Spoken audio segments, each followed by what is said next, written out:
Okay, so let's dive right into this. We've been hearing from a lot of you lately, and it seems like there's this overwhelming sense of defeat, especially when it comes to how this new administration's policies are impacting the patent system. Yeah. And we totally get it. It's tough out there. It's tough out there. You're progressive, you're looking for ways to fight back, but it's hard to know where to even begin. Yeah. Well, you sent us a bunch of articles from, the usual suspects, National Law Review, Patent Leo, IP Watchdog, even MLEX. Mm-hmm. And honestly, after going through all of it, things are looking even worse than we initially thought. Yeah. So in this deep dive, we're going to break it all down for you. We're going to lay out exactly why the situation is so dire, but we're also going to explore some radical solutions for the activist in you. That's right. And it is truly disheartening to see how the current administration is basically just systematically dismantling the USPTO. And their actions are having this ripple effect, not just on patents, but on trademarks, international agreements. It's affecting the future of innovation itself. It's a blatant attack on the very foundation of a fair and equitable system. Absolutely. And one of the most alarming things that we uncovered in all this research is this massive brain drain that's happening at the USPTO. Oh, yeah. It's insane. They've got hiring freezes, forced return to office mandates, buyouts. All of this stuff is just gutting the workforce. Mm. And we're not just talking about numbers here. We're losing the most experienced examiners, PTD judges. Heck, even the commissioner for patents resigned. Yeah, I mean, it's crazy. It's like a hospital intentionally firing all of its senior doctors. It's just utter chaos. Utter chaos. And the impact of this exodus of expertise is going to be absolutely devastating. Oh, yeah. We're already seeing significant delays in patent approvals, which basically just creates this breeding ground for corporate abuse. So while all the small businesses, the independent inventors, they're left languishing in this bureaucratic limbo, you've got these big corporations with their deep pockets. Yeah. And they can exploit the system, pushing through questionable patents and basically just suffocating competition. Mm-hmm. It's a nightmare scenario that's unfolding right before our eyes. It really is. And what makes it, even more infuriating is how the administration is trying to sugarcoat this whole thing. With this talk about efficiency, right? They're claiming that these cuts are all about streamlining government, but I mean, let's just call it what it really is. It's an all-out assault on anything that's not explicitly mandated by law. Exactly. Yeah. It's a thinly veiled attempt to gut any program or service that actually levels the playing field. Yeah. For, the small businesses and individual creators. Right.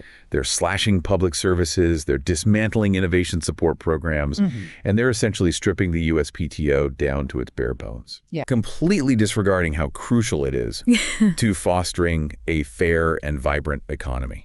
This isn't efficiency. Yeah. It's deliberate sabotage. It is. And it gets even worse. They're coming after the PTP, that board that's supposed to act as a watchdog, reviewing patents, invalidating the bad ones. Yeah. Well, now they're facing immense pressure to just rubber stamp patents. Right. Regardless of their merit. It's they're handing corporations a blank check to monopolize entire industries. And this raises a really critical question. Who actually benefits from a weakened PTT? Right. Certainly not the public. Right. This is a textbook example of corporate capture. Powerful entities are just manipulating the system to serve their own interests, not those of the people. Exactly. We're on the verge of seeing a flood of frivolous patents that could stifle competition and innovation for generations to come. Yeah. And don't think for a second that trademarks are safe from this onslaught. The USPTO just dropped a bombshell with a show cause order, targeting a staggering 42,000 trademark registrations. Whoa. Many of which are from China. And what's truly alarming here is that this really exposes just how fragile the entire system is. Right. While cracking down on, fraudulent applications is important, the sheer scale of this action points to a deep-rooted instability. Yeah. That's been completely exacerbated by the administration's actions. It's not just impacting international businesses, it's also hurting small businesses. Right. The ones that are just trying to protect their brands. It's like they've created a wildfire. Totally. And everybody is scrambling to escape the flames. It's an absolute disaster. And the ripple effects of this administration's policies are being felt far beyond our borders. Oh, yeah. They're sending shockwaves through the global intellectual property system, and the consequences could be catastrophic. Absolutely. I mean, just imagine a world where corporations can patent anything they want. Yeah. They're just crushing small innovators under their weight. And they're dictating the terms of global trade. Yeah. This isn't just an American problem. This is a fight for the future of innovation itself. Yeah. A battle against corporate dominance on a global scale. So what can we do about it? It's easy to feel overwhelmed and powerless in the face of such, blatant corruption. But giving in to despair is just not an option. No. We need to channel that outrage into action, into tangible solutions that can counter these harmful policies and, reclaim the patent system for the good of society. Yeah, absolutely. We need radical progressive solutions, something that's going to ignite a movement and empower activists to fight back against this corporate takeover. Okay, let's get into it. Hit me with your most radical idea, the one that'll really shake things up and send a message that we are not going to stand for this corporate hijacking of our innovation system. All right. I've got just the thing. So one idea that's been gaining some serious traction is to basically fight fire with fire. Okay. To flood the system. Flood it with a deluge of patent applications. Okay. But for things that are so obviously unpatentable, it would bring the USPTO to a grinding halt. Wait, hold on a sec. Yeah. You're suggesting that we intentionally submit bogus patent applications. Mm-hmm. Isn't that illegal? It's not about fraud or anything. It's about satire. It's about disruption. Think about it. Patent applications for sunlight, for gravity, for the concept of love. Okay. Maybe even a patent for breathing. I mean, These are obviously absurd ideas. Yeah. But by inundating the USPTO with these kinds of applications, we can expose how ridiculous their weakened standards have become. Oh. It's like a digital sit-in. Uh-huh. A virtual protest that clogs the gears of the patent machine and forces them to actually confront the consequences of their actions. I see what you're saying. So it's turning their own system against them. Exactly. To highlight the absurdity of it all. Yeah. But wouldn't this just create even more work for the examiners who are already super overwhelmed? Well, of course, it would create a temporary backlog. Right.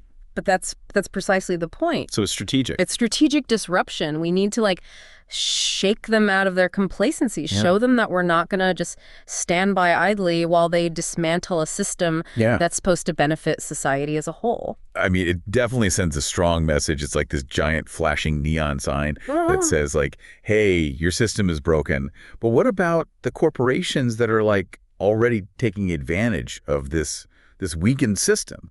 We need to hold them accountable too, right? Absolutely. We need to expose these bad actors, the ones who are weaponizing patents, to stifle competition, crush innovation. Right. We need to launch a full-blown public shaming campaign, one that names and shames these corporations, targets their investors, and makes it socially unacceptable to profit from their unethical practices. Here where it hurts. Exactly. Their reputation and their bottom line. Right. Consumers have so much power, and we need to really leverage that power. Yeah. To call out these companies and demand change. Yeah. But how do we even identify the worst offenders? Yeah. How do we make sure that this message actually reaches the public? So we need to build a platform, a sort of wall of shame that lists these corporations, highlights specific examples of their egregious behavior. Mm-hmm. And we can use social media, online petitions, even organize boycotts to amplify this message and create this groundswell of public outrage that they just can't ignore. I love it. It's like a digital scarlet letter for corporate greed and unethical behavior. So it's about harnessing the power of the people to hold these companies accountable for their actions. Exactly. But what about more long-term solutions? Can we bypass this corrupted system altogether? That's where this idea of an alternative USPTO comes in. Okay, what's that? Imagine a decentralized, crowdsourced platform where inventors can register their creations and receive validation from the community, completely independent of the compromised official system. That's an incredible idea. It's like a Wikipedia for inventions. Right.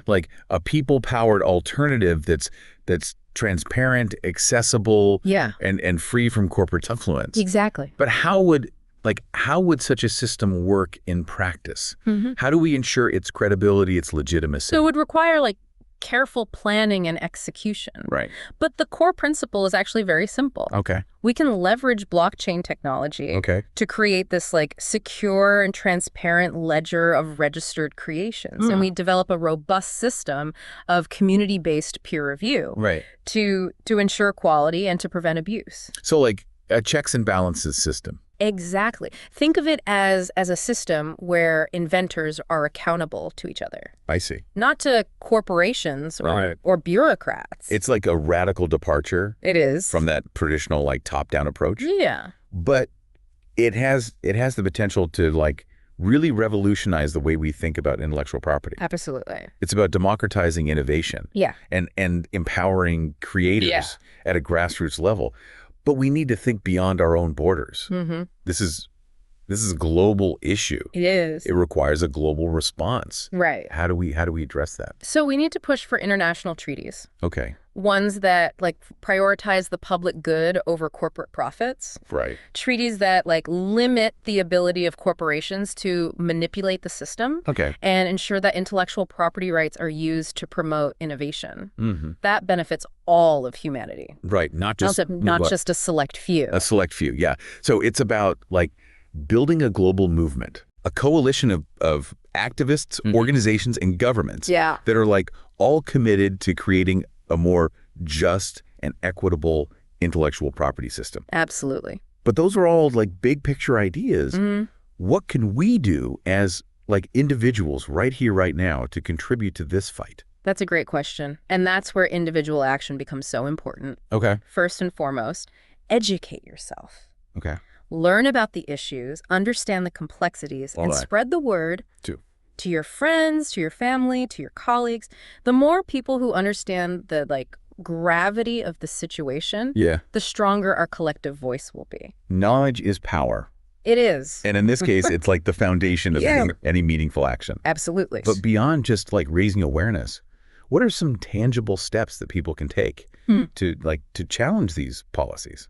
Support organizations that are fighting for a fairer system, like the Electronic Frontier Foundation, Public Knowledge, Creative Commons. Okay. These organizations are like on the front lines of this battle, and they need our support. It's about putting your money where your mouth is. Exactly. Supporting these organizations is an investment in a better future. It's like a tangible way to make a difference. What about political action? How can individuals influence like policy decisions? Don't underestimate the power of your voice. Okay. Contact your elected officials. Okay. Let them know that you care about intellectual property issues and demand that they support policies that protect the public interest. Not corporate greed. Make noise, organize protests, hold them accountable for their decisions. It's about making sure they know that we're watching, that we're engaged, and that we won't tolerate a system that just prioritizes corporate profits over the well-being of the people. But what about like more creative, disruptive tactics? How can we use our like imagination to like shake things up and force those in power to listen? That's where things get really exciting. We need to like think outside the box, harness the power of art, of music, of humor, of technology to create a movement that's both like powerful and engaging. Go. Think about like creating memes, writing protest songs, making viral videos, anything that can like capture the public's imagination and expose the absurdity of the current system. It's about like using our collective creativity to shift the narrative and build a movement that's irresistible. Exactly. But let's be realistic. We're up against some pretty powerful forces. Oh yeah. Corporations have like deep pockets, an army of lobbyists, and a vested interest in maintaining the status quo. Right.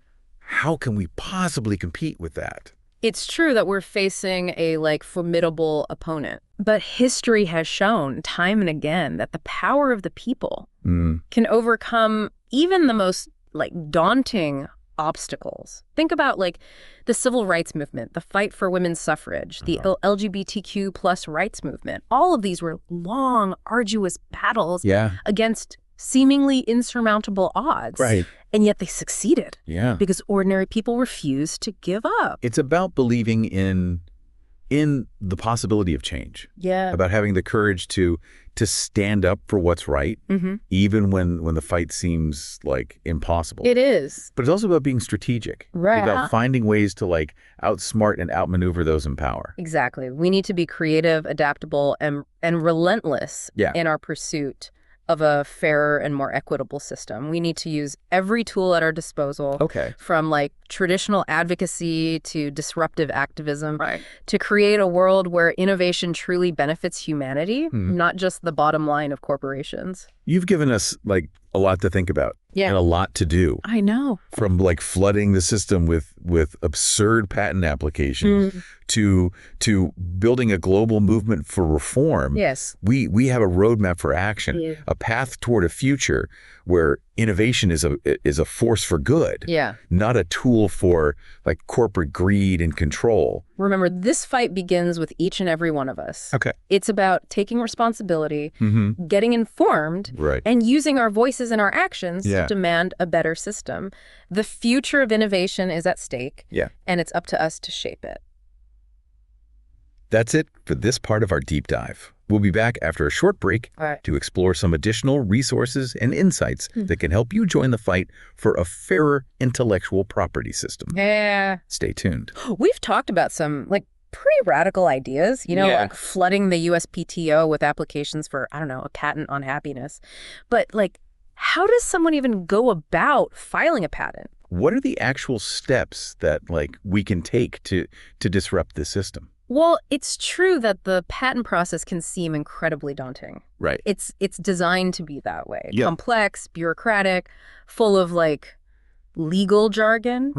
But there are resources out there that can help like demystify the process and empower you to actually participate. For example, there's this great book called Patent It Yourself. It's by Nolo, and it breaks down the steps in a really clear and concise way. You'd be surprised at what you can actually patent. It's not just gadgets and gizmos. You can patent software, business methods, even plant varieties. So you're saying that even if I'm like not some tech genius, I can still get involved in this system and potentially use it to like, fight back against corporate abuse? Absolutely. There are like organizations out there that are dedicated to helping people navigate this like complex landscape. The United Inventors Association, for example. They offer like workshops, legal clinics. They even have mentor programs to guide inventors through the process. Great. And for those, facing financial barriers, there are grants and like crowdfunding options. Specifically for patent development. That's huge. We can't talk about, creating a fairer system if only the like privileged few can even access it. Exactly. But let's be honest, even with like all those resources, understanding patent law itself just feels like a whole other like level of complexity. Where do we even begin to like wrap our heads around that? Believe it or not, you don't need a law degree to understand the basics. Websites like IP Watchdog, Patentleo do a fantastic job of breaking down those complex legal decisions into plain English. So you can stay informed about what's happening at the USPTO and the courts. The more you understand the system, the more effectively you can like advocate for change. So we've got like resources for understanding the system, but what about taking like direct action against these corporations that are like, exploiting it? Where can we find guidance on like how to launch effective campaigns and like really make a difference? Remember that public shaming campaign we discussed? Look to groups like Samos, Sleeping Giants. They've mastered the art of using social media to expose like corporate bad behavior and mobilize consumer pressure, study their tactics, learn from their successes, and adapt their strategies to the world of patents. It's about harnessing the power of the internet, the power of the people to hold these corporations accountable. But what about like those of us who want to go beyond just like calling out bad actors? What if we want to like build alternative systems that are like truly democratic and equitable? Where can we find like inspiration for that kind of radical change? There are already like amazing examples out there. Movements that are challenging the status quo and creating like real alternatives. Like what? Take the open source ecology movement, for instance. I've heard of that. They're creating open source blueprints for everything from farming equipment to sustainable housing. Cool. Imagine applying that same ethos to the world of invention. Oh, wow. Building like a library of patent-free technologies that are accessible to everyone. A true commons of knowledge and innovation. Exactly. That's a powerful vision. Yeah. It's about like shifting the entire paradigm, moving away from this culture of scarcity and competition and embracing a future where knowledge is shared freely and innovation benefits all of humanity. But like, let's be realistic. This is a long-term fight, a marathon, not a sprint. How do we stay motivated and like engaged for the long haul? It's easy to feel isolated and overwhelmed when you're tackling such a like massive challenge. That's why it's so important to connect with like-minded individuals to build a community of support and solidarity. So true. Find online forums, join activist groups, participate in discussions, and share ideas with others who are like fighting for the same goals. Remember, you're not alone in this. It's about like finding your tribe, those people who share your passion and your outrage, those who like inspire you to keep fighting. Yes. Even when the odds seem like totally stacked against you. Yeah. But at the end of the day, it all comes down to like individual action. Right? Absolutely. Every conversation you have, every blog post you write, every protest sign you hold up, all of these actions contribute to the movement, to the collective effort to create a more just and equitable world. Yeah. Don't underestimate the power of your individual voice and your individual actions. So what does like all of this mean for our listener who's like feeling defeated, unsure of what to do? It means you're right to be worried. Okay. The system is rigged. Yeah. And it's designed to benefit those in power. But it also means that you are not powerless. Okay. You have the power to learn, to act, to disrupt. I like it. This isn't just some like abstract legal battle happening in a distant courtroom. Right. It affects your life, your creativity, the world you want to live in. So get angry, get informed, get organized. Yes. The future of innovation is like way too important to be left in the hands of corporations and bureaucrats. It's time to reclaim it for the people, and the tools are within your reach. Well, that's it for this deep dive. A huge thanks to you for joining us today, and we'll catch you next time. Thanks for having me.